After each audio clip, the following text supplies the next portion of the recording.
chills to death is urgent. And 6 feet underground might as well be 6 down. Don't be crazy, like get lost in a gutter, baby. Lost in a gutter, baby. Lost in a gutter, baby. Lost in a gutter, baby. Lost in a gutter, baby.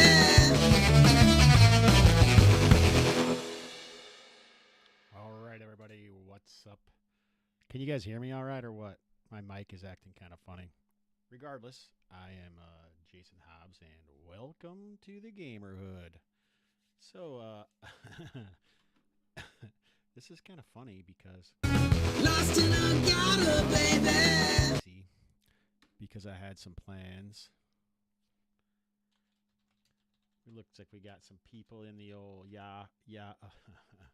in the old YouTubes. Plus, we got people in the Twitch. So, what I was planning on doing is I am writing a new adventure, and I've play tested it 3 or 4 times now. Twice at North Texas RPG Con, and once I ran it before that for a group. Can you guys hear me all right or no? Somebody let me know. Oh, barely, you said. All right. Yeah, see, I got an issue with my mic now, and I don't know what it is. It's acting like really weird. Hello? Hello? No, I'll switch mics. All good in the hood.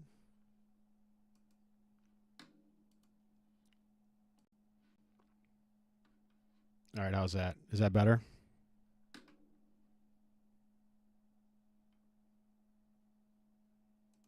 All right, we're not even using this mic anymore then, so I can get rid of that, I think. Hello? Is this better? Oh, it is better. All right, I don't know what's going on, you guys. I'm obviously clueless, and I haven't done this very often. So, all right, so Cleric's Rub Ring Mail, how's that on the old... how's that on the old YouTubes? Better?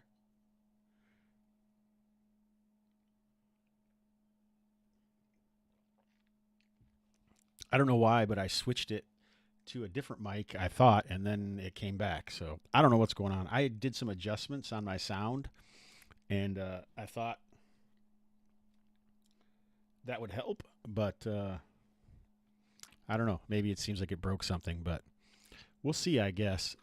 The problem is my intention was to create an outpost for this adventure, since I already have the adventure already mostly set up. And like I say, I've ran it a few times. I could even maybe show off some of the sweet art. So let's see if this works. All right, look at this. You can see what I got going on here, but you can even see I look for generator. It did get jealous, Cleric's by Ring Mail. You're right.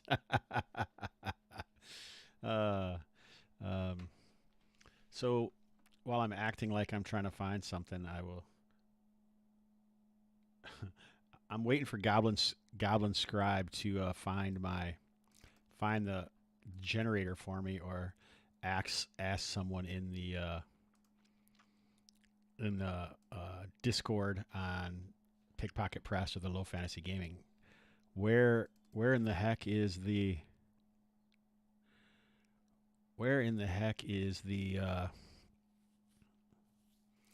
generator for the outpost? Someone asked that in the Discord, so someone can help me out. I have the companion and I have the deluxe edition, but I don't see it. I don't see it in either one. So I don't know why that is, but so what I'm thinking about doing is showing you guys some art instead.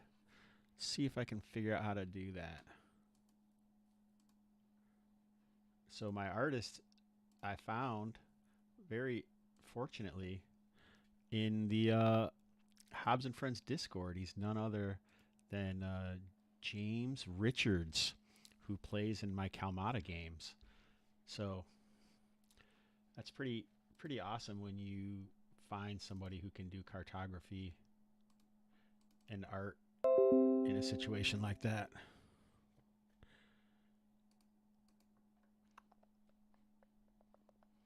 I won't be able to open it in that. Let's see what I can open it in.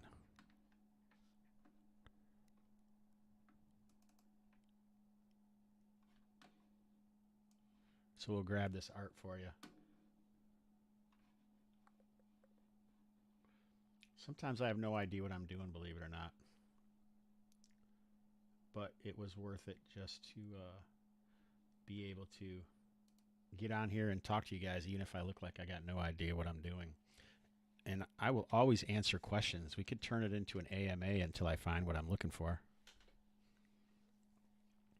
I don't know. People are talking about Clerics Wear Ringmail's latest podcast in the YouTube chat, which was about the world of Weirth, which is, I can't remember the guy's name, but it is created from, built on an LFG chassis. So it's pretty exciting to see people using low fantasy gaming out there in the gamosphere. I can tell you that when I ran it on over the weekend at NTRPG Con, that almost nobody knew what it was. I don't think anybody knew what it was, actually. Steve had sent me a book to give away during the session, and I ran it twice. Completely different people both times, and everyone was super excited to play it. They weren't necessarily saying, hey, I'm going to run this game myself, but the guy who I gave the book to, he said he would run it. So I think people really like it, and it would be awesome to be able to get the word out more. But I might have more competition as a GM overlord, so I don't know if that's the best idea after all. What do you guys think? Oh, it's the two Steves, Claris where Ringmail says. All right, Unicorns Are For Everyone is in the Twitch chat, and he says, how was the con? I got to get out there sometime. My brother lives in Texas. So yesterday I did an interview with Carl Rodriguez of GMologist Presents. So if you like podcasts, you can go listen to that. And I talked at length. We both talked at length about our experience at the con. And it was awesome, actually. It was...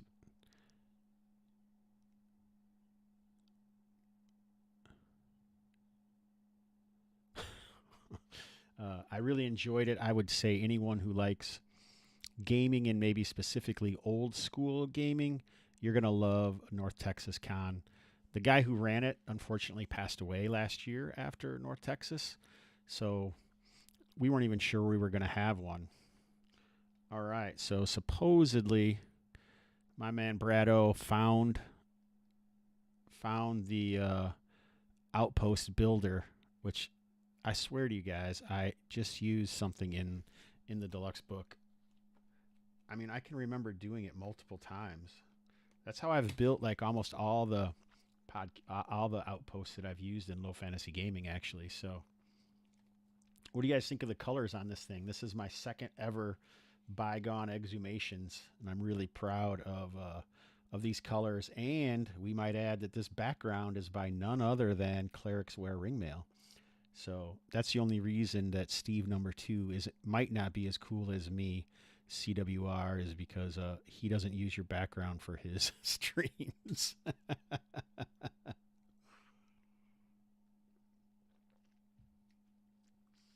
All right. So Brad O, or Goblin Scribe Gaming. All right, what I'm going to do here is I'll jump over to Discord and see if he's shared the link with me or something.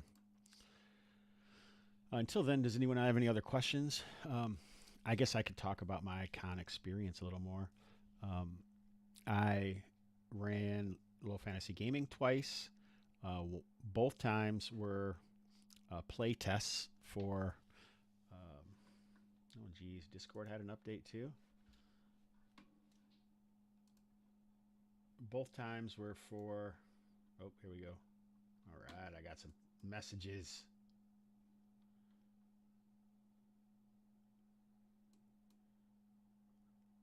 Oh, no, this isn't what I had. It's in an actual book, man. I'm telling you. This is like something else. But this looks awesome. See, where did he get this information? I almost guarantee he got this information from something Steve wrote. So all we got to do is find that thing. Oh, you know what? I bet it's in Midlands. I bet it's in the Midlands, boys. Because I don't have that one open. Which would actually make a lot of sense. I just figured it out. Thank you so much, Brad, for looking like crazy. Let me see here. It makes sense it would be in the... Oh, dang it. It makes sense it would be in the Midlands since it is an outpost for the Midlands. Although, in my opinion, there are a little bit of weirdness as far as outpost generator. Booyah. All right. That's really exciting. All right. So here we go. Oh, I got another message. All right. Who's sending me messages while I'm trying to run a stream? Oh. Asking for a friend. Thanks, you guys, for looking for me. All right. So here we go. I'm going to show you what I knew existed. All right. Here we go. We're in the Midlands, which came out after the original LFG book, which is a free product that you can get. Ooh, it's kind of low fantasy gaming, low magic, high adventure. So this is a free PDF. So you can get that as a free PDF, like I said. But in my opinion,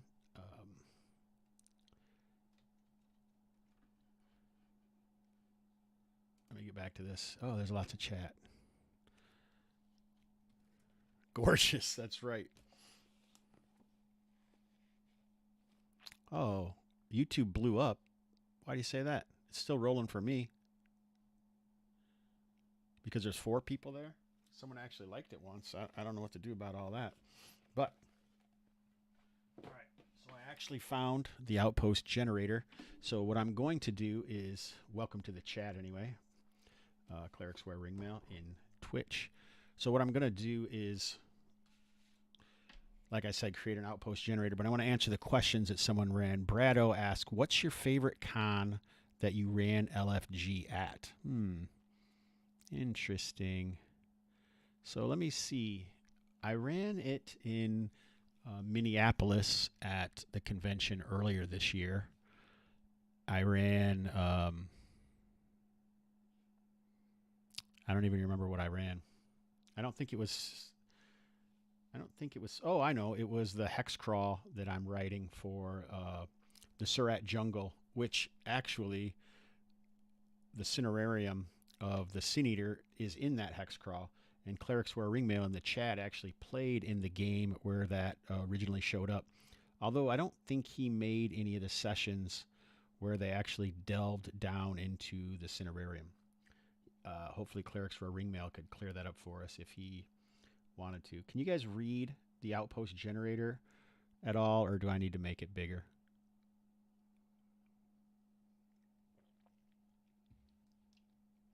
I would have to say that particular session went pretty well, but not as good as the Cinerarium sessions did at NTRPG Con. And specifically, I think it's because I learned a bunch of stuff actually at North Texas at this convention that I didn't... I think I knew at one point, but had forgotten. And this is what it is, guys. I'm going to tell you something that I'm going to actually do a podcast probably about. And I might have even mentioned it on Carl's podcast when he interviewed me yesterday. If you are going to do something that is not what the expectation is, and it doesn't necessarily have to be at a con or anything at all, really. It could be anywhere. If you're going to do something and it's something that you love and it's out of the expectations of those that are involved in it, I think that you really have to own it in a way that even if you don't have confidence in it, have confidence in your belief of what it is. So what I'm saying is I ran another play test. So I ran two LFG games and 3 OSE games. The first game of the con I ran was Wednesday night, and it was my Weeping Man playtest, which I've done 3 other Weeping Man playtests, and none of them ever actually got to the Weeping Man, which is kind of weird, but it kind of boils down to my affinity for running sandbox events at conventions as opposed to running railroads. I would think the expectation at a con is a railroad, actually, which kind of hurts my heart in a little ways, being the old school gamer that I am. So what I did do is I talked to some people, including Edwin Nagy of Frog God Games, who is basically their part owner, part 5e translator. He also has some other thing. It's actually Dr. Edwin Nagy. That's another thing I learned in North Texas, is that a lot of people have PhDs that play games. And him, Dr. Greg Gillespie, Dr. Carl Rodriguez, Alan Hammock, Steve Winter,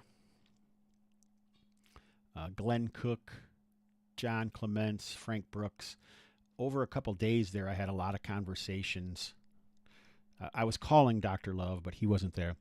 I had a lot of conversations with people about how to run a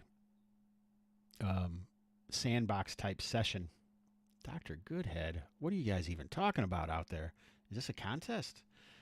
About how to run, and they basically said you couldn't, is really quite sad to me. So I decided that you could, and the way to do it is narrow that sandbox enough that they're having options, but you're controlling or herding the cats in a way that you're not spending forever trying to figure it out. Like, so at the very beginning of the game, I went through the whole thing that I normally do for a Kalmata game, which is absolutely a player-driven West Marches type game. And I'm just laughing at you guys in the chat. I'm glad you're having a good time. Like I said, I own your shit. So, hey, people, this is a West Marches game. It's an open table game. You guys are the driver's seat. So at the bottom of every single character sheet, I put 1 or 2 rumors that would lead them, hopefully, to something. Some of them might have been like fluff or setting lore, which I shouldn't call fluff. I had this argument years ago on Random Screed, but it could be setting lore. It could be, I'm going to open some up so I can actually read them to you and give you examples. Wouldn't that be professional? All right.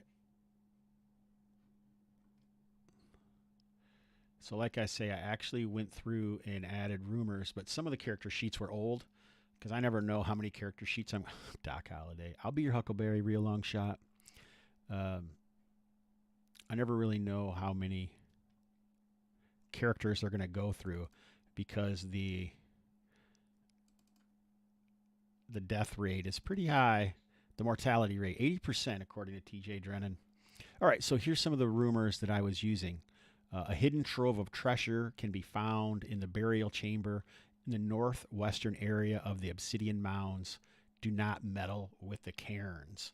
So for all you legendary Kalmata players out there, this is actually an old rumor that's been around for a long time and leads to a particular quote-unquote dungeon in the Obsidian Mounds, which people really haven't been to in a while. But here's another one. A beacon has been seen in the hills north of Sindanor from ships on the Plague Bay. It shines day and night, an incredible sparkle. Perhaps it is a diamond.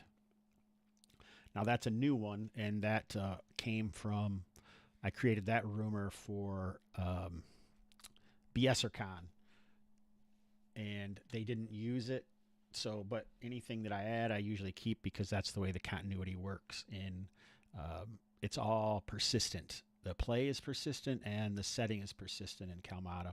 Man, I'm really getting off the beaten path here. We're 26 minutes in, and I haven't built a single thing in my outpost. Yes, I agree with you, unicorns. But the gaming and BS is still active Discord, and there's still a lot of people playing. But anyway, as far as the beacon goes, like I say, it was part of the Gaming and BSer Con, which is going to happen in 2023. I ran Kalmata in 2022 BSer Con. It seemed like it was a pretty big hit. That's a whole different story, and maybe we'll get into it later. But number 3, a recent upheaval has revealed a strange door in the Obsidian Mounds. It lies just northeast of the melted menhir. A recent excursion speaks of a vast, mysterious eye found within. All right, so that rumor was the other rumor, the second rumor that I had for the game for Gaming and BSerCon, or it's just BSerCon. But the second sentence wasn't even in there. That's what they found, or the third sentence. They went to the strange door in the Obsidian Mounds, went in there, but then they found the vast, mysterious eye, but then they escaped with their lives. Number 4, a band of mendicant priests of Menticlis is searching for a missing priestess. Rumors speak she was last seen in the northern hills.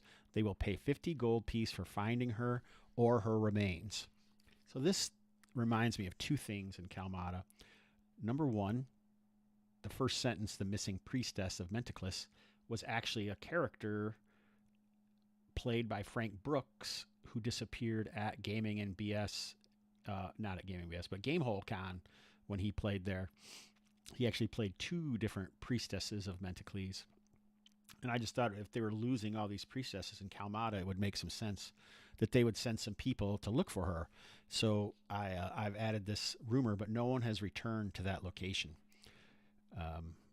So I added a 50 gold piece bounty to see if it might get some people excited about it. But not yet, unfortunately. Well, not unfortunately, really. Hey, live from Pelham's Wasteland. What is going up? He says, yo, what's up, Hobbs Meister? Ain't nothing but a chicken wing. All right, right now I'm just reading to everybody. I'm trying to show how clever I am, I guess.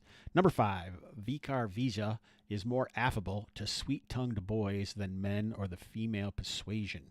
He may offer aid to such folk headed into the jungles of Kalmata.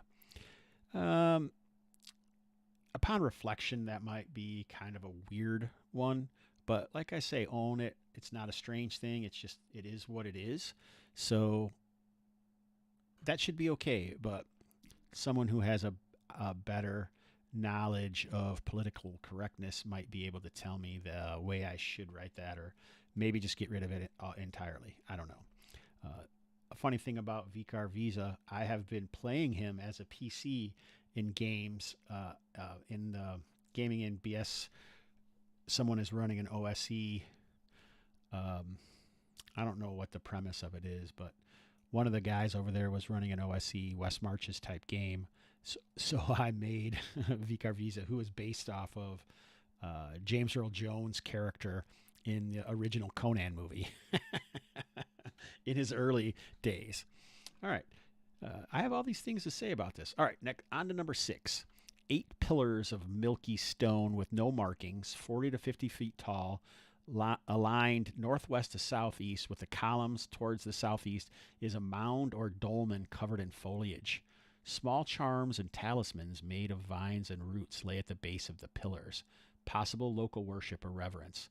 The mound is sealed with an alabaster slab etched with rhodesian markings. Oryx the Black Warlock believes his apprentice Baggio Gar may be of assistance. All right, so that actual rumor was written in the Kalmata Journal by the players. I don't really mess with the Kalmata Journal, so anything anybody writes. So that was something the players found during play, and that is what they wrote in there to address that location. Now, ever since that happened, nobody else has gone there, which I find really interesting. So I decided it was time to maybe send some people that way. So I added a addendum to that rumor, and it reads, 8 massive pillars of milky stone march towards a dolmen in the jungle. Mavius, a wizard, emphatically tells all comers he knows the way to open the alabaster slab. Surely treasures beyond reason rest inside. Hey, Real Long Shot, thanks for hanging out, man. I appreciate it. Been a while. hoping to get little streams up here and there. And if nothing else, maybe be able to run some games. Number 7, Habiba Muna, that old witch, sometimes hires adventurers to seek out vital reagents for her concoction and then pays for them with horrific sexual acts. I'll just let that one sit. You guys think about what you think about that. A thieves guild known as the Gilded Lilies rules the crime scene in Sindanor. They might offer jobs occasionally. Ask for Nissar in the Porters Guild. Worth it, Clerics for Ringmail says. Lord Leto is the nominal nobility in Sindanor. He's said to be a Mibishi lord and has little time for treasure hunters. All right, so I had 9 rumors, and I randomly selected those for each of the character sheets, not knowing which character sheets would be chosen. I had no idea what rumors would be chosen for the games. But I knew it was probably going to be one of those 9, and the last 3 were, at least 2 are the Habiba Muna, the Gilded Lilies, and Lord Leto are sort of maybe just lore for the players, but Habiba Muna and the Gilded Lilies asking for Nissar and the Porters Guild could also be construed as quest givers. The one thing that I found interesting in the first session at North Texas is a person was playing a cleric and immediately decided that Habiba Muna, the old witch, needed to be killed. I thought that was great. The first session, they decided to go. So what I did do, like I said, is I told everyone up front, this is West March's open table game. Your characters are persistent. If they survive, you can bring them to subsequent Kalmata games, either at conventions, at my home table, or online if you join the Discord. And further went on to say it's up to you guys what you do. Since none of you have really ever played before, except Frank Brooks, who had a new character, you can choose whatever you want out of these rumors, or if you've seen any videos or listened to a podcast, you can choose any objective out of that. So, like, no control from the GM other than a little bit here, but like I said, I would allow anything. And so they decided to go after the beacon, which in some ways is quite some distance from Sindanor, but they rented a boat and they made their way there. And I can tell you that I think 11 characters took off on 2 different boats. One boat was nearly destroyed by a large crocodile, and one of the henchmen was immediately killed in that as he tried to leap off of the attacked boat and then was eaten by one of the other crocodiles. Anyway, 11 characters went in, including NPCs, and I think 5 characters came back, one of them being an NPC. There was about a 50% mortality as far as the player characters went. 3 or 4 of the players had never played OSE before. Only one of them or 2 of them had ever played with me before. One of them had never had a character die before, and everyone seemed to have a great time. And it was a really fun session. So unicorns are for everyone asks on Twitch, how much time do you get for prep once they pick an objective, or is all this stuff already fleshed out enough for you to run whenever? I would say the later. I'm not usually going to toss in a rumor to try and draw them or anyone from all the hundreds of players that have played Kalmata. I'm not going to write a rumor for them to go after something unless unless I kind of have an idea. But by this point, I have so many things spread all across the map, and I have tables that basically will detail any random encounters anywhere on the map, including region and biome. And in that first session, they barely got to the beacon. They did reach the beacon, which any players will know. So if you guys ever wanted to play Kalmata and you watch this specific video, you'd be like, what the hell? How come he hasn't made this outpost generator yet? And it's 36 minutes in. And your second question might be, hey, what if I want to go to the beacon? Can I use this information? And and that's true. Yes, you can use this information for that game. We found, I think a new layer was created dynamically. So I have some things that are placed on the map, and then I have some things that are randomly or dynamically created through the random tables. So that happened. Like they found a lair of giant crocodiles. They found a lair of Komodo men, which are like fairly saurian type lizard men, and um, they found the beacon. And so that's another interesting thing. The question is how do I let the people who weren't at that convention get the information of what happened? And I haven't quite decided that yet. I may just, what do you guys think? And while you're thinking, let me say that after that question, Clerics Wear Ringmail answered, we make him improv, tell him we're going north, boom, eastward bound, keeps him on his toes. And Unicorn responded, then he throws some weird head witch lady at you and you regret it.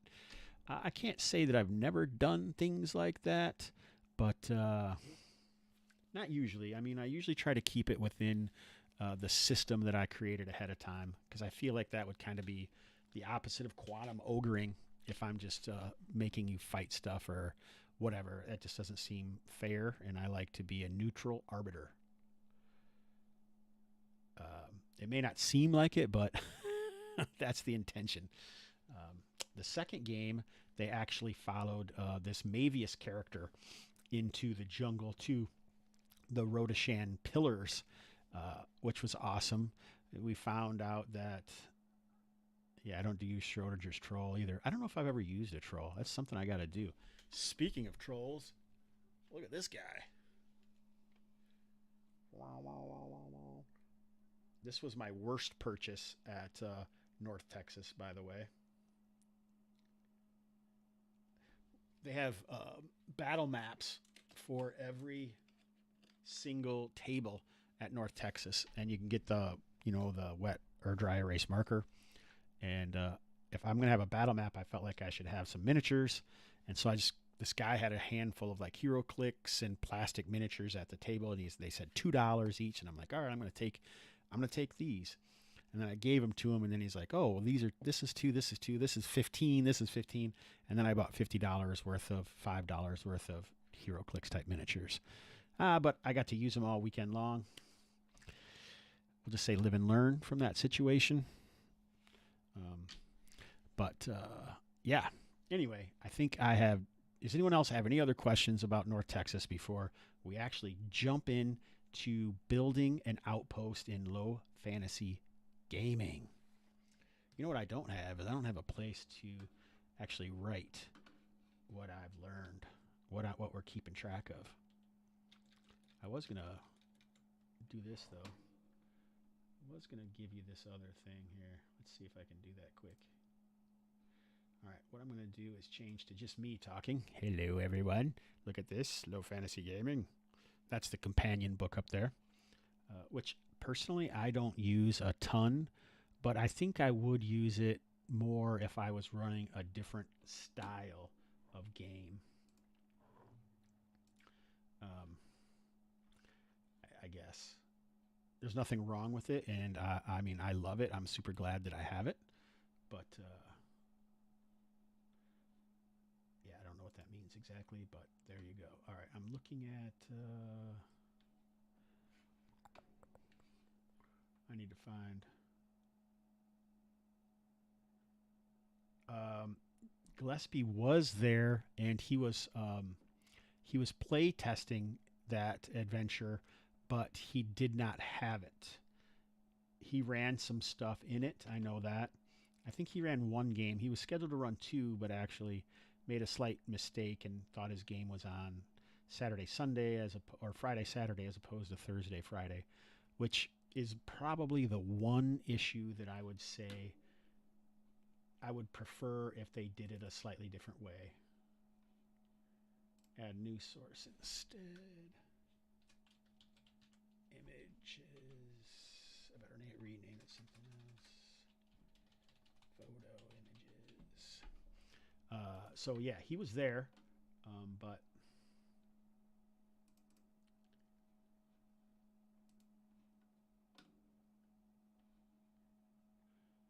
are you guys prepare to be stunned into silence?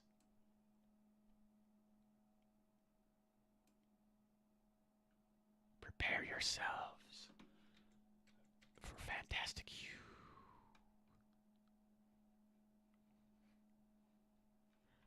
All right, are you ready? Here it comes. Boom. All right, so here you go. Here is one of the images from Cinerarium of the Sin Eater. Does that look badass or what? I'll give you guys a second to check it out and see what you think. Pretty dang impressive, if I say so myself. I didn't do the art. I wish I could do art like this, but alas, it's not one of my gifts. I haven't put enough time into it. I better get over to the YouTube, see what people think. All right, nobody on the YouTubes are saying much. You guys are active over here, which I really appreciate. Oh man, I see one of my guys I normally play with on Tuesday nights is in the chat. He's not saying anything. He's usually kind of quiet though. Eric Hunt. Thank you, sir. I appreciate that. Like I said, this artist is not a professional artist as far as I know.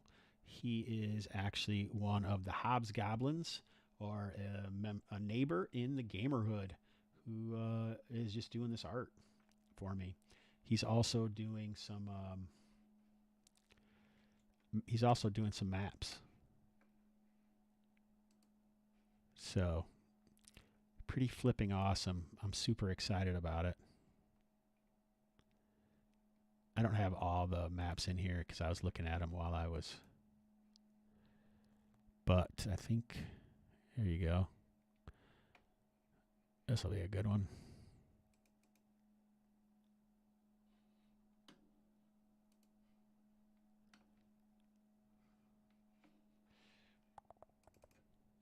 So there is some of his artwork, and here is something else for you to look at.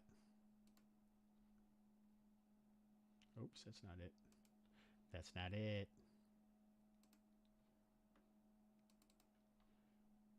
So I showed you what his artwork looks like.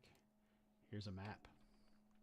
Pretty Dyson-esque, but super clean and really nice.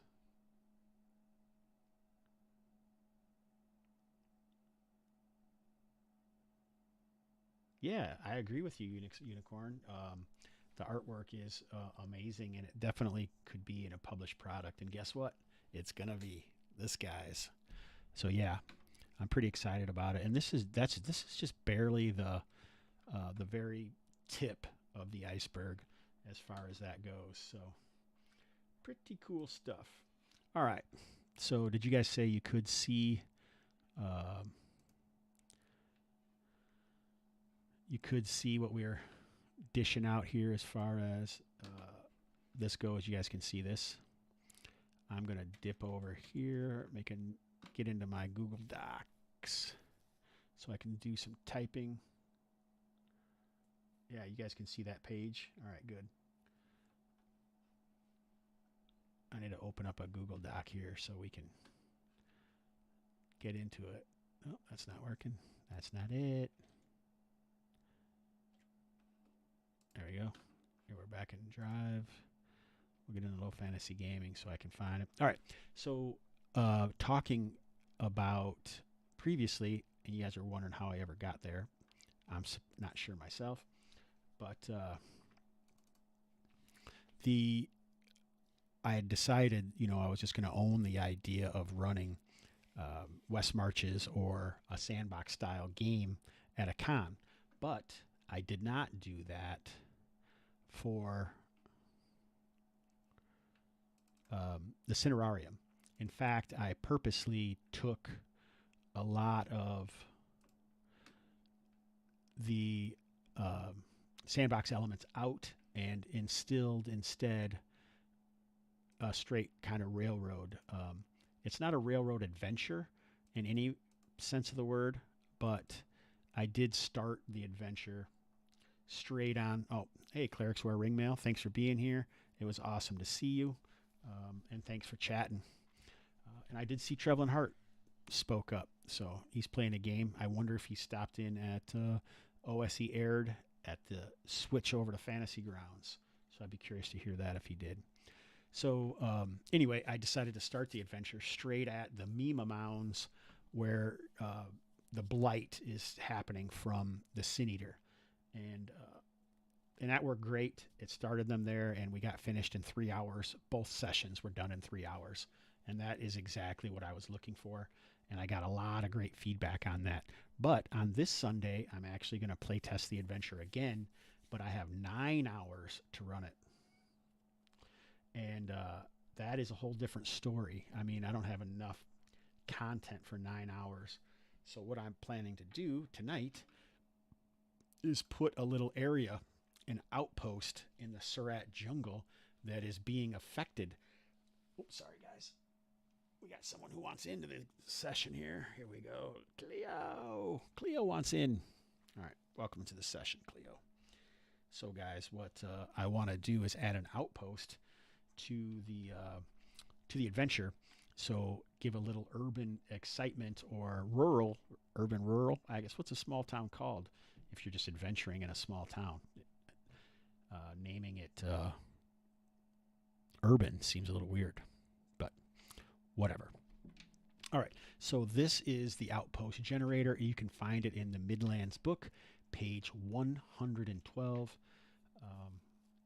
Briefly, I thought I would say the order of publication by the Low Fantasy Gaming stuff. It went the original book, and then the Midlands came out, I believe, then Deluxe, then the Companion, and throughout that, the adventure books came out. So a lot of this, I shouldn't say a lot, some of the stuff that you find in the Midlands, you can find in the Deluxe book. And I think that's like rival things that are probably not setting specific, which makes sense. So there you go. That's why I was thinking this generator was in that book, but it wasn't. So what we're going to do is we're going to go through this. I'm pulling out my dice. Look at this. Sweet Weird Frontiers dice bag with these badass ends, little skulls. I don't know if you can beat that for a dice bag. So we're pulling the dice out, boys. Unless someone else wants to roll, I'm okay with either way. I did a post on Twitter today where I'm trying to increase. I mean, I have over 1,000 followers on Twitter, but too often I feel like I'm sharing everyone else's stuff, and I don't know how often I'm really giving anybody something interesting to think about. So what I have is this little dice set, which is very, very easy to read. Like, I mean, it's washed out. You can still see the numbers, and the numbers are actually oversized. Look at the size of this D12. This is a D12, and you compare it to a D20. Pretty impressive, eh? Anyway, what we're going to do is we are going to roll this out, and then we're going to try to make sense of it like we do any tables at all. All right, so let's see what this says. The material below is intended to assist us. He used this framework in the adventure framework, Battle for Rivertop and Betrayal at Cyrodiorn, which is strangely close to Sindanor. I think we better call the copyright authors on Steve and see what that's all about. Oh, someone also should, let's write this down. Oh shit, I don't have a pen out here. Somebody send me a writing utensil. Is that even a word, writing utensil? Oh, poop. All right, everyone, take a quick pee break while I get something to write with. Hey, don't drink my coffee.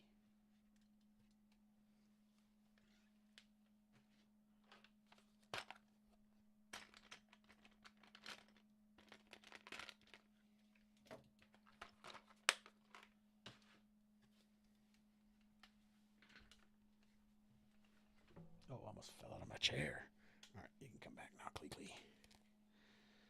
All right, so what I wanted to write is it's about 50.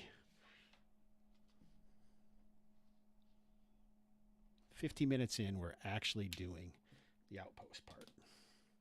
Well done, Hobbs. Well done. Better see if anyone's over in that's not it. Is anybody still watching over here? Eric Hunt. All right. This is nice. Is that a GM gamer conflict? Now your artistically inclined player may start asking for GM favors. Eric Hunt, I saw you put a question in YouTube. It doesn't show how long ago. What, can you give me some more information? Like, I probably missed when you put that. So Eric Hunt on the YouTube chat says, is that a GM/gamer conflict? Now your artistically inclined player may start asking for GM favors. Oh, you're talking about James Richards. No, dude, I'm going to pay him. Or drawing their character into the backgrounds. No, I'm going to pay him. He's not, I don't think he expects anything else. He didn't even want to get paid, honestly. So, pretty cool. Pretty cool. Pretty cool. I'm going to do this in a way that we can actually see. Glorious Zote. First time chat from viewer Glorious Zote. Welcome, Glorious Zote. What is going on? How did you find the gamerhood, man? Tell us what's up.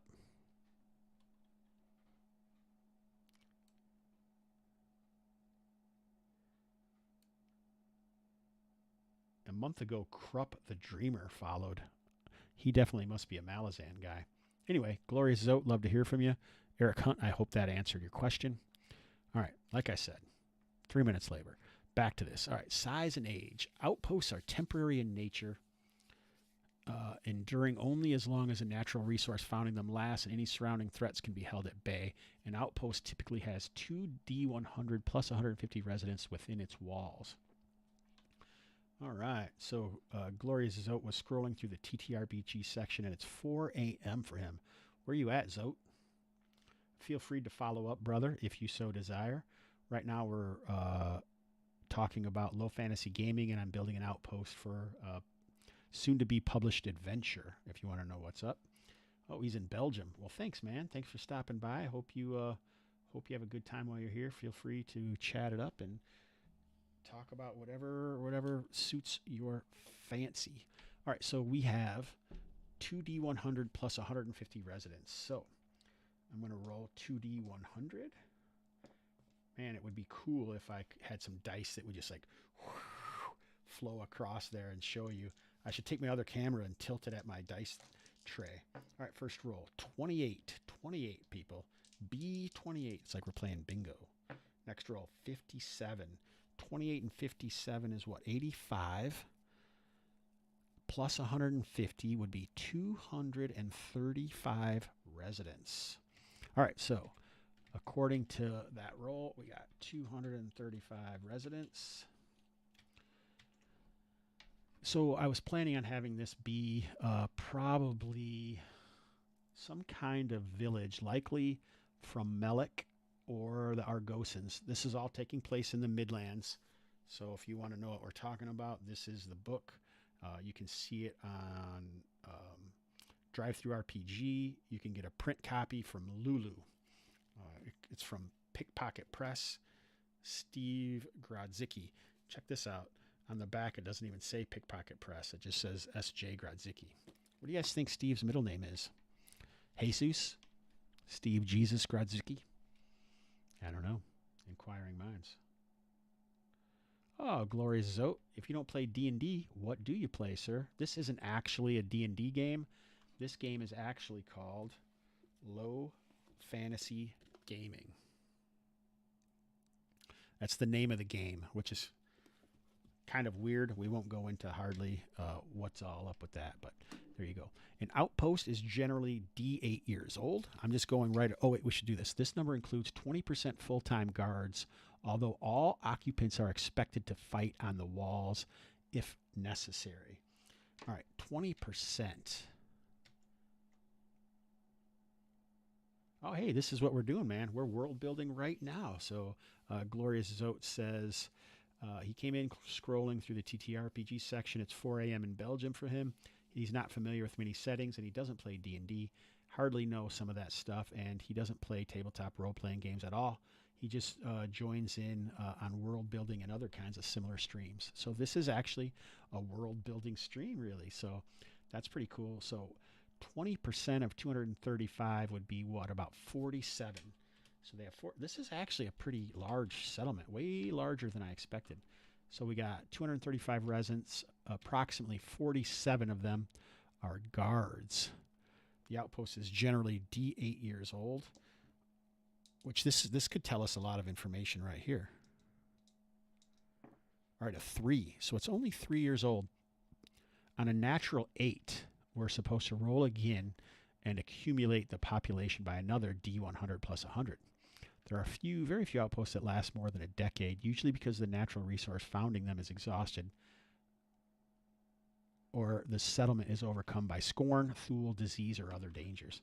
Looks like Trevlin Hart is heading out. He says, well, I got to get going. Have fun, Hobbs. Thanks so much for stopping by, Trev. Much appreciated, brother. Be good. I'll see you next Tuesday in Aired. Trev plays in a game with OSE game with me that we're just about to start up. We've been on a short hiatus. All right. Colin D on the YouTube says you can toggle the timestamps in chat if you click on the 3 dots at the top. Oh. Pop out chat, toggle timestamps. Oh, nice. There we go, Colin D. Hey, if you aren't learning, you're dying. Scorn is a culture in the Midlands. They don't have goblins. Well, they do, but it isn't something that I usually use. In the Midlands, Scorn are sort of it's probably like their orc / hobgoblin / anything else like that. Here is an image of Scorn.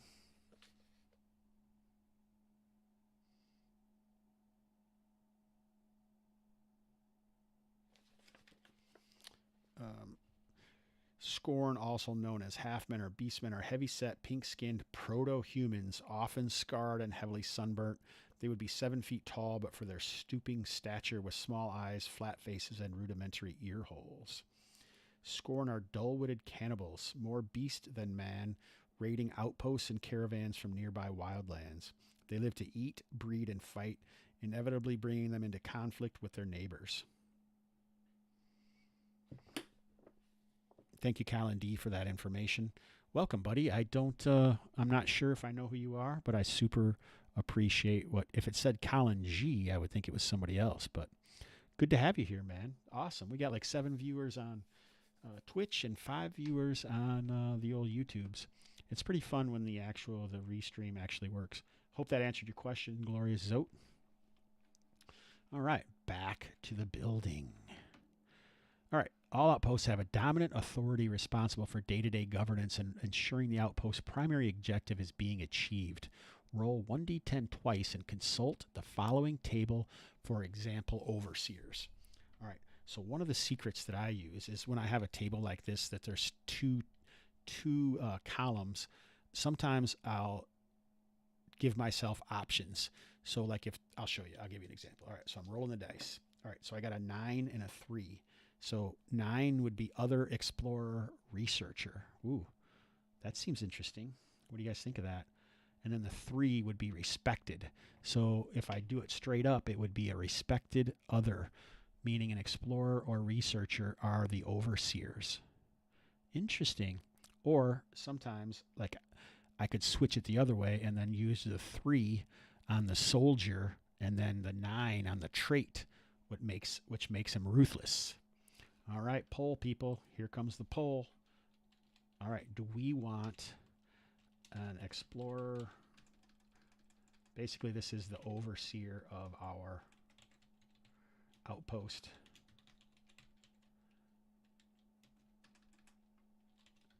Should he be A,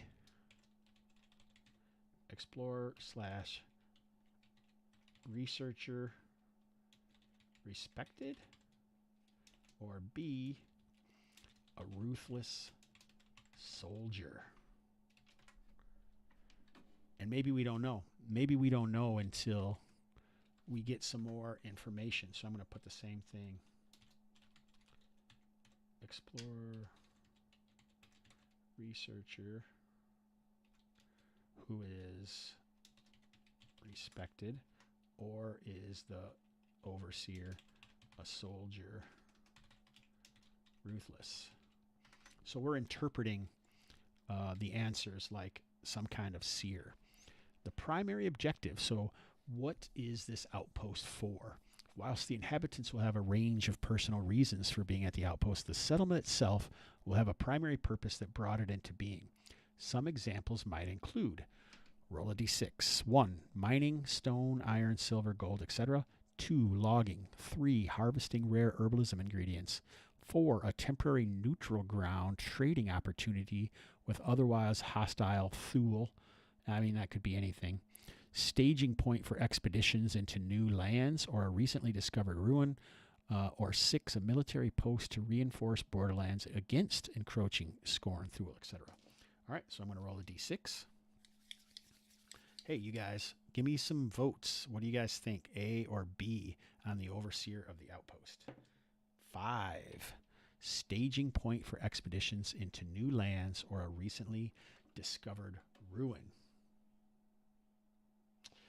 I have played WoW, but only during the free. All right, we got 1 vote for Explorer, people. Unicorns for everyone says Explorer. Goblin Scriming says Explorer Researcher, which is interesting when we're talking about a staging point for expeditions. Get your votes in. YouTube. Hey, Brado, I see you're on YouTube as well. Do you know Colin? Teldrassil. No, not just from that name. I don't know what Teldrassil is. Please expound, sir. All right, so now I'm going to pick what we got here for 5. So we have 2 votes for Explorer Researcher. A respected Explorer Researcher. And then let's see what our next vote is going to be.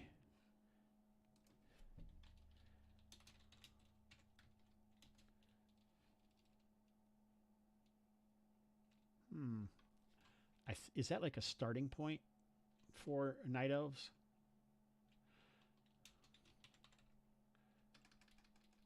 A is staging point for... I did play that when I played a Night Elf, but I honestly don't remember it that much. Staging point for expeditions into new lands. Or B,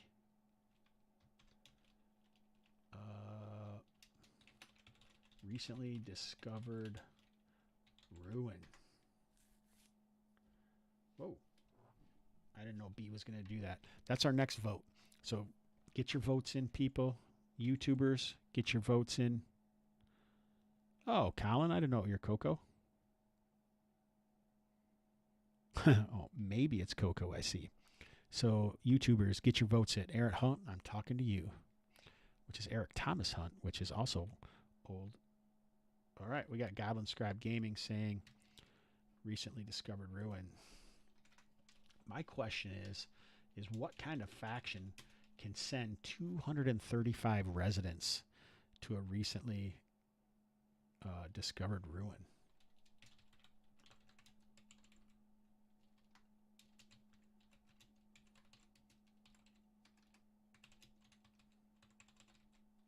Ooh, we got 1 vote for both. I like that, unicorns. So we got 1 for that, and then I'll put C, both. I like it. Keep it going. We'll keep those alive. If I knew how to do a poll, it would make some sense. So this is in the Surat jungle. Hey, Gloria Zote, if you had something that you wanted to talk about Teldrassil and how that might affect this. A horde of psionic goblins? That's a little non-low fantasy gaming for me. But, you know, I'm not going to say it's out of the question at this point. All right, so you guys keep those votes going. So you can do it easily as question 1 could be A or B, question 2 A or B. I'll give you C, I guess, as well. You can't do both. You can't do a C for question 1. But we're done with page 112. Let's go down a page to 113. All right, goods and services. Outposts will generally have a meeting hall, general store, barracks, blacksmith, rations.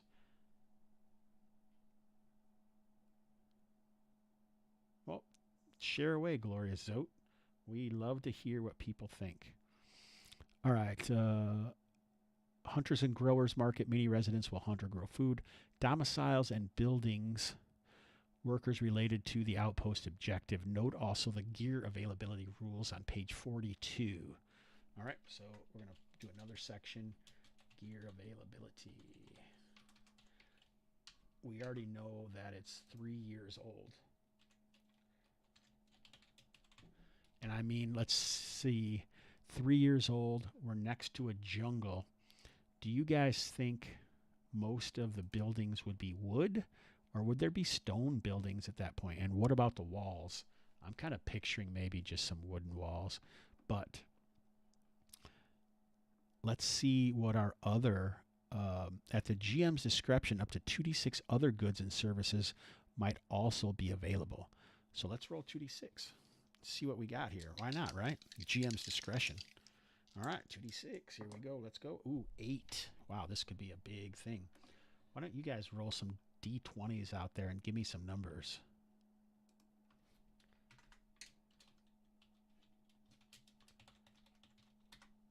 Or not. That's fine. It's fine. I'll do it myself.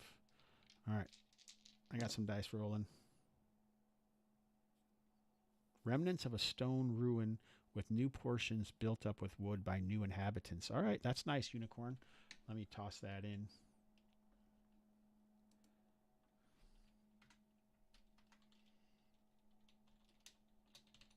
That makes sense for the remnants of the ruin.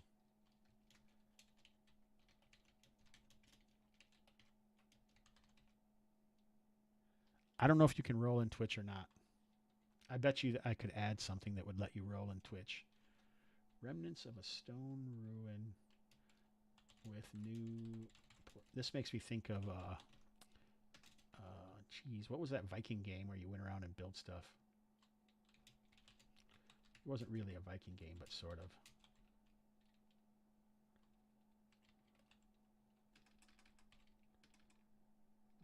I'm probably going to have to wrap this up pretty soon. I didn't expect it to be so late. I got that written down. All right, 13 is a brothel. Nice. Brothel. 8 is falconer. Interesting. Yeah, Valheim, exactly. Falconer. What's the other one? 11. An inn. All right, so they are expecting some travelers. I got a 12, which is a brewer tavern. Could be the same building as the inn, but doesn't have to be. A 17. Oh, that was and a 1. That's 6. I think we had 8 coming, right? 17 is a shrine. Ooh, what do we think the shrine would be? To the 7? Shrine, furrier. Which makes some sense. There's going to be some hunting that could be done here. So we need 2 more. Has anybody got any numbers they want to say? Otherwise, I'm going to roll. Going once, going twice. There we go. 7 and 8, which could be a double. We got 2 falconers in town and an alchemist. Interesting. Falconers. Why would we have 2 falconers? That's a good question. We'll have to figure that out. All right, here we go. So let's move on. And we can keep on going if anyone has anything to add. Oh, wait, Glorious Zode. I almost missed this. So it's this giant tree plonked in the sea. So I thought it'd be great if prior to the burning, it would have this settlement near the roots that would be a mining town, salt mining, that is keeping the roots clean from all the absorbed salt that would otherwise kill the tree, as well as probably being the world's largest salt exports. So I don't know if there would be as much coming from that as there would like from a salt flat. But it certainly seems like an interesting export. What would their imports be? They would probably need water. Wouldn't they need water, Glorious Zote? Unless they somehow gather the water from the tree leaves. I don't know. That's interesting. I would keep thinking about it and add something. I actually have this cool product that I really like.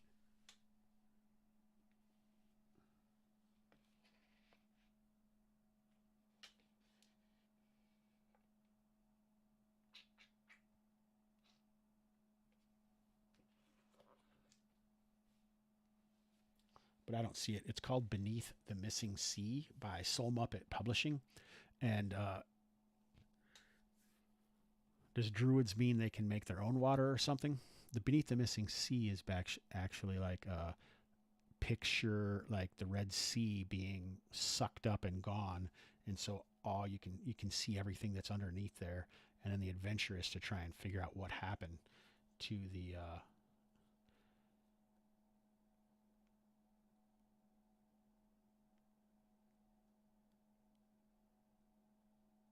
I don't mean taking salt from the leaves. I'm talking about, yeah, water. Yeah. Sounds cool to me, man. Can I copy this text?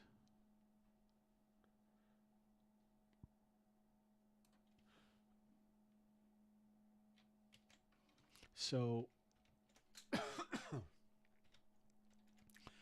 as far as the falconers go,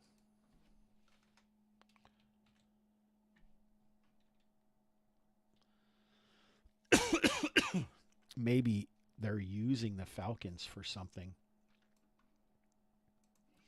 and that's why there's two of them. Like the falcons are really helping them figure some stuff out that they otherwise wouldn't necessarily be able to do. Like they're somehow using the falcons to see somewhere or do something like that. That would be pretty cool, and that's why there's two of them. But we don't know. Let's keep on going and see if anything else answers. Each outpost will tend to have a founding patron who paid for the initial outpost setup, continuing maintenance, guards, etc. The overseer is generally regarded as the agent of the patron and accountable to them. Patrons might visit the site on occasion, but almost always reside in the walled cities with the rest of civilized humanity. Some example patrons might include, let's roll a d8, see what we get. Keep on talking, Glorious Zode, about it, and maybe someone will have some ideas. All right, cliffhanger as we find out what I rolled. And let's see what's going on in the YouTubes. All right, nothing new. Oh, unfortunate. How unfortunate. All right, back to the outpost.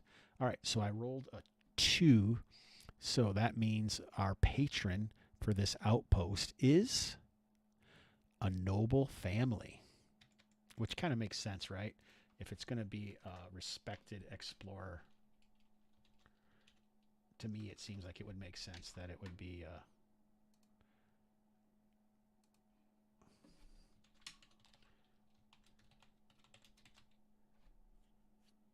James Richards, 1979.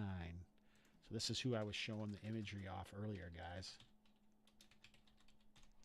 Welcome to the chat. Welcome to the show, my good friend. So our patron of this outpost is a noble family. So the closest place that this is, let me see what else I got here. I can kind of show you maybe where this is placed in the game. I probably have a map that we can use. Here we go. I wonder which would be better. Let's do this one. Let's open this up and see.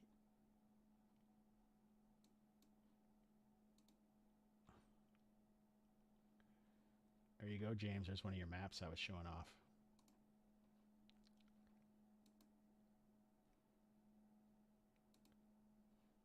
All right, here you go. This is the Midlands. So the place that we're kind of doing all this stuff. This is Melek down here. This is the Surat jungle.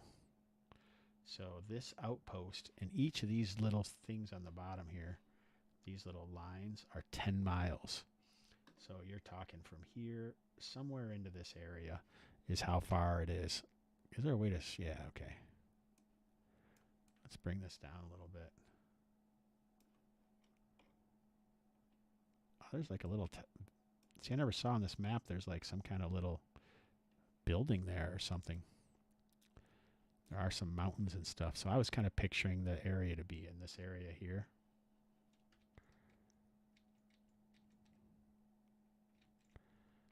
So here's Melek. Here's the Surat jungle. So I was kind of picturing it to be over there. Here's another map if you'd like to see that. Just to give us another idea of what some of the artist renditions are.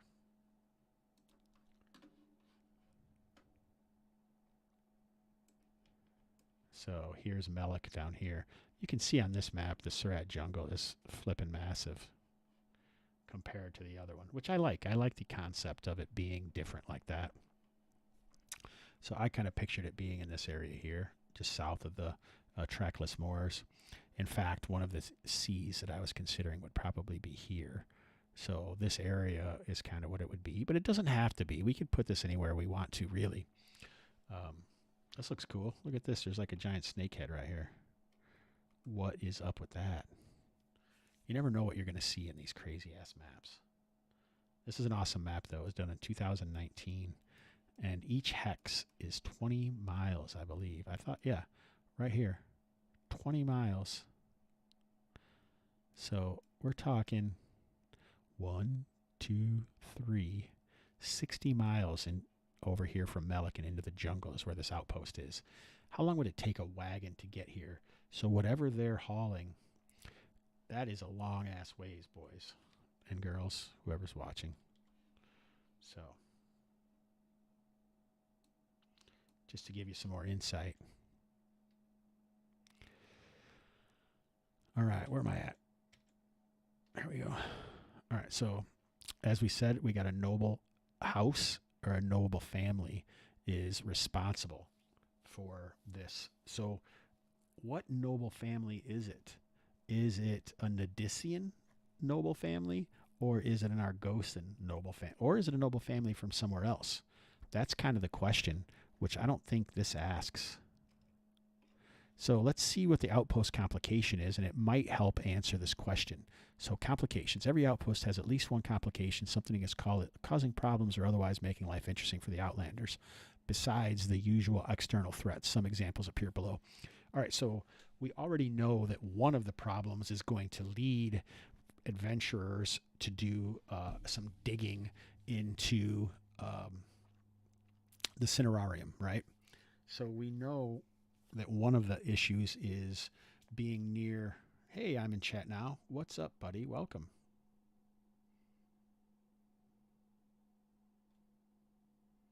All right, unicorns, I like it. You're thinking. You're not being distracted like I am, so that's nice. I'm going to add this as a possibility, but I also want to roll on the table to see what the table gives us. I should just have a section of, I'm just going to call it Unicorns are for everyone ideas. And I'll put them straight in. I'll put you straight into the product when I publish it. How's that sound, buddy?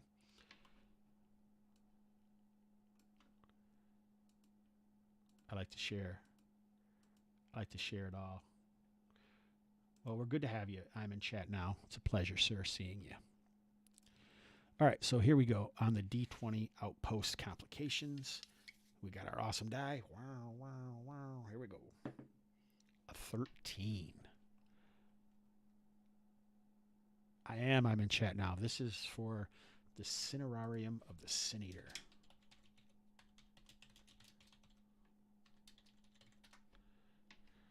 This is for an LFG adventure that I'll also publish in for OSE. All right, here we go. A saboteur is living in the outpost, an agent for a rival faction secretly undermining the settlement's primary objective. Bad luck is rampant, and many Outlanders are suspicious. The agent will soon escalate to blatant and perhaps bloody sabotage. All right, cue the sabotage music. All right, I'm going to drop this in the chat so you guys can see this. Sick. This is a nice addition. Like I said, we got 9 hours, and I probably have about 3 or 4 hours of actual content. So anything that we add, I love that song too. All right.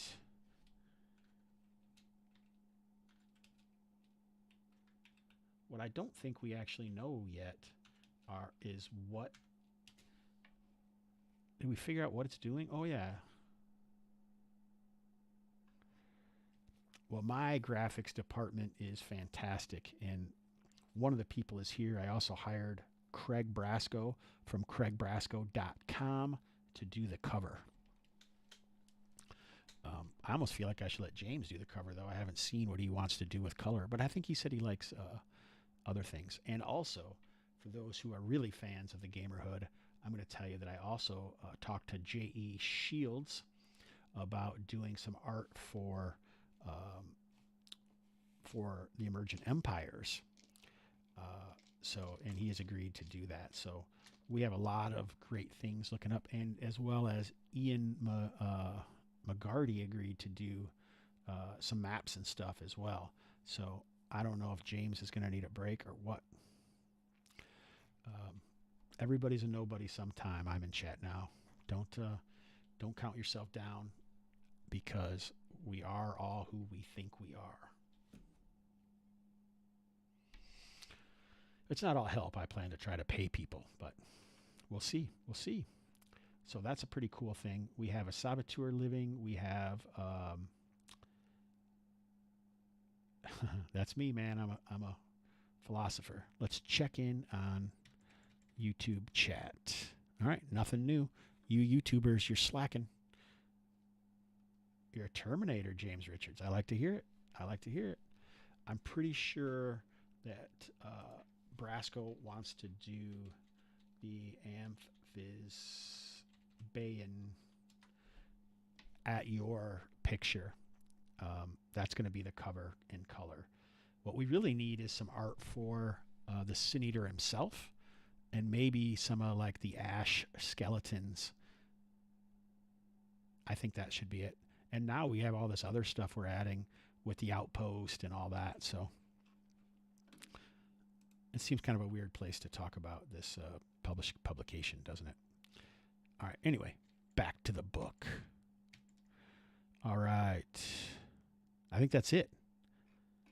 All right. So let's see if we can put this all together somehow.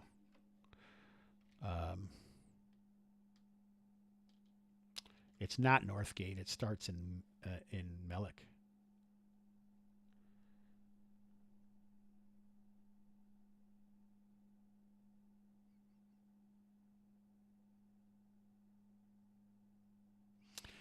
All right, so I like what you got here, and we'll see how we can. So one of the main focuses of this project, I'm going to put this up with your stuff.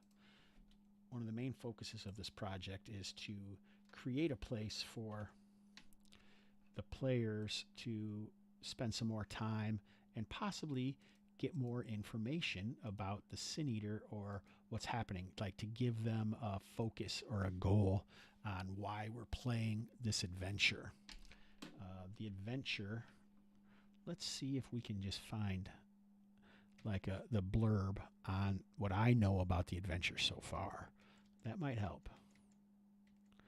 Where's my drive? Drive, where are you? Here we go. Here we go. See if I can find the. Here we go. The Cinerarium. All right. So this is my initial idea, but this may change too. We don't know. That's why we do play testing, right? So now I'm going to add this. Oh, nice to see you. I'm in chat now. It was good to see you, buddy. Have a good night. I'm going to have to end this pretty soon, unfortunately. All right, here's the Cinerarium details. I wanted you to see the soon, well, decadent, still had those banished to the netherworld and held from the proper afterlife and eternal infinity. One such man is Arafa Samo, the Sin Eater, labeled as a cannibal by the Soon aristocracy. He is aristocracy. How do you guys like my pronunciation skills? Pretty impressive, right?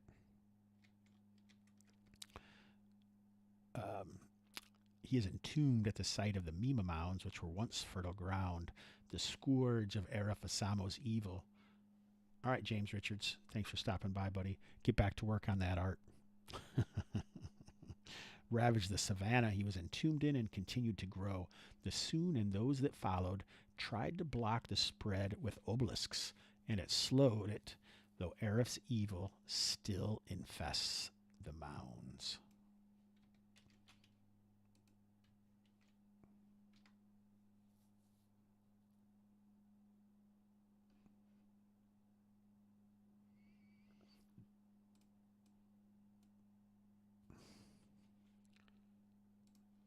So this was one of my ideas, and this is what I've been working with. That's evil with a capital E, by the way. You guys notice that? That means really bad. But one of my other thoughts is I want the Sin Eater to be a moral dilemma at the end. I don't really want adventurers just to feel like you just run down and kill them.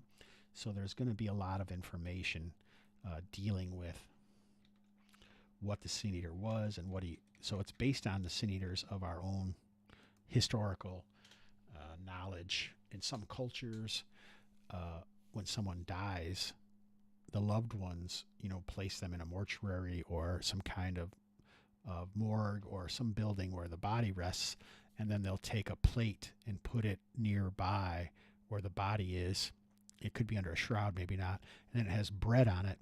And then it's the Sin Eater's job to come in and eat the bread with the idea that the evil spirits as sins will go into the bread. And when the Sin Eater eats them, it relieves the dead from their sins, which is like pretty fascinating stuff, I think.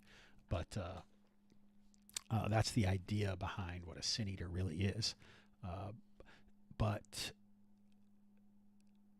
one of my ideas is Arafasamo, the Sin Eater from the Soon, is not, he is an evil, but he did gain power, and the evil that resided within him from eating all the sins of his fellow Soon were causing problems, and it made him into like a undead, and he decided to try and protect others from him.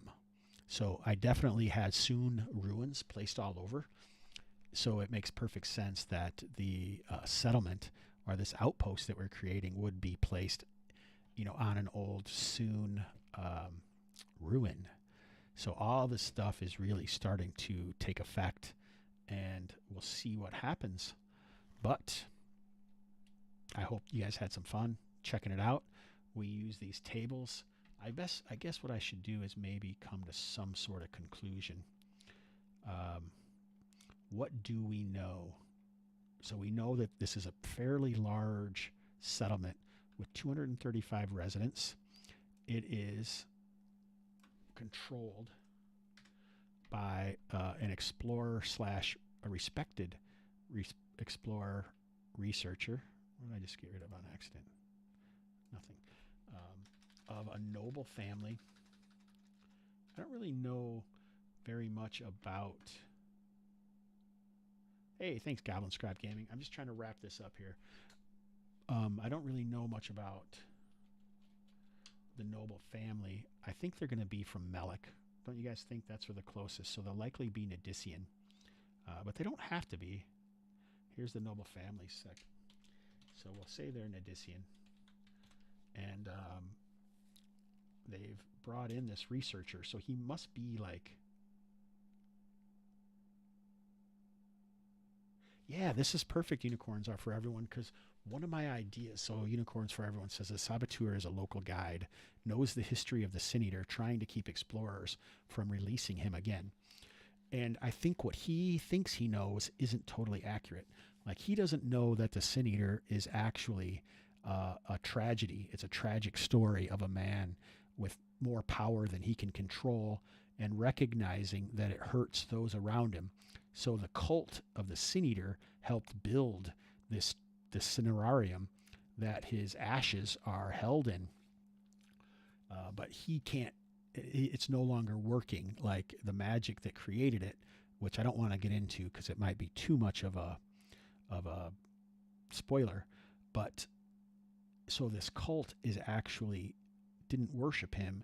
They were his followers that are trying to help him from hurting those around him. So it's kind of a tragedy where everyone thinks he's this evil warlock, but in reality, he has gained power from doing what he could to help his people, which then started to cause this other issue.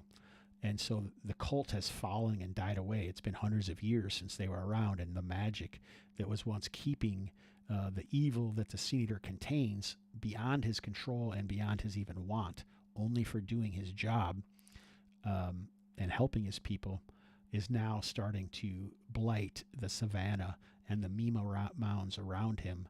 But someone studying Soon history, this guide, so he must be part of another sort of faction that is trying to stop people from getting in here, like the old Mummy movie, right? What the one guy is trying to stop people from going into the necropolis. Well, so this guy's trying to stop people from getting into the Cinerarium. So I really like it. It's an Odyssean people. What is this place originally here for? We decided it was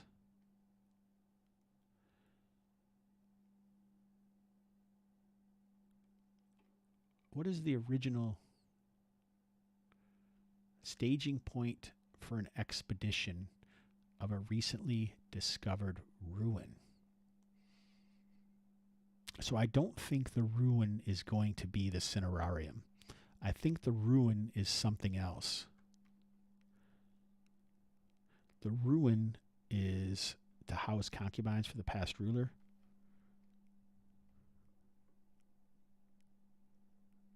All right, and so we have diseased monkeys wreaking havoc.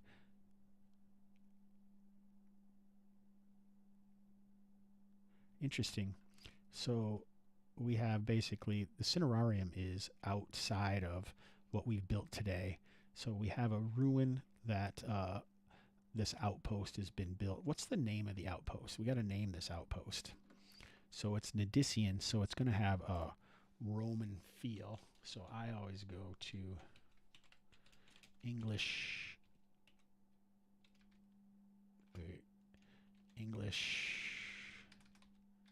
Jesus. English to Roman translator. I guess Roman is a stupid way to write it. It should actually be Latin. English to. So what do we think that this ruin should be? Is it a temple? So that would be templum. What should it be a temple of? All right, let me see. What did you say?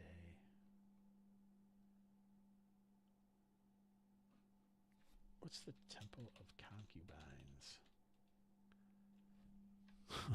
The Templum Concubinarum.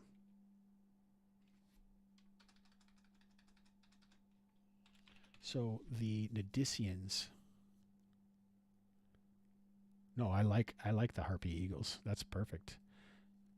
Do you think the concubines would be the temple of love, or would they be something else? So the Nidicians don't have gods. They don't believe in gods. So they're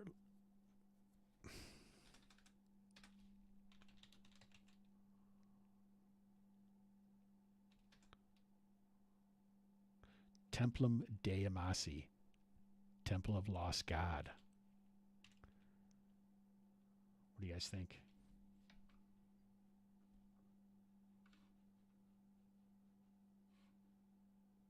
Templum Deorum Amisse.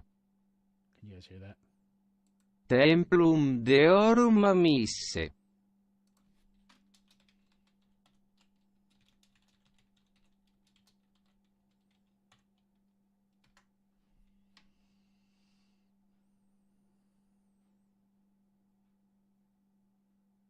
Oh, yeah, no, I got no doubt about that. As far as the monkeys go, it would be cool to actually, like, maybe this other faction that's trying to keep people from the cinerarium. You know, they can enlarge some of the monkeys or something. Templum de Arum Amice. That's what we're going to do for now. I don't know if it's great, but we'll think about it. What if it was sleeping? Temple of Sleeping Gods. Templum dormiendi deorum. It could just be Templum Deorum.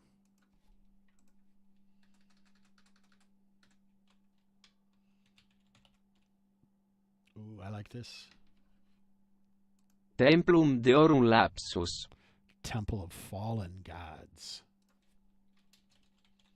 Because that's because they don't really believe in gods in that culture.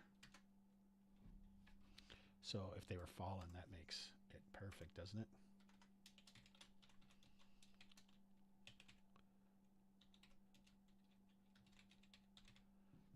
Maybe this faction, this guide, could be some sort of druid who can control these monkeys.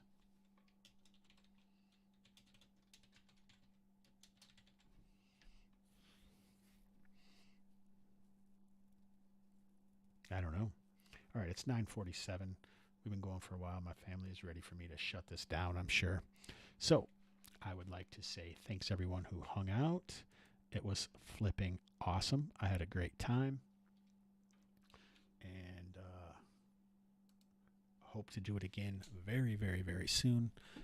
Thank you to everyone who helped out and got involved. James Richards for the art.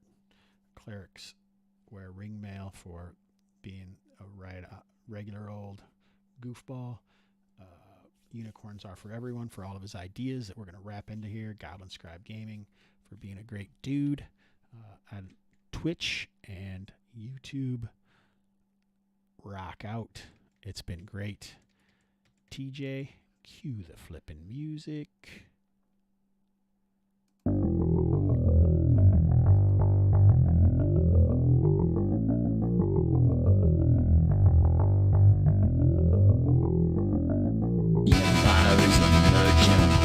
The depths are full of chill.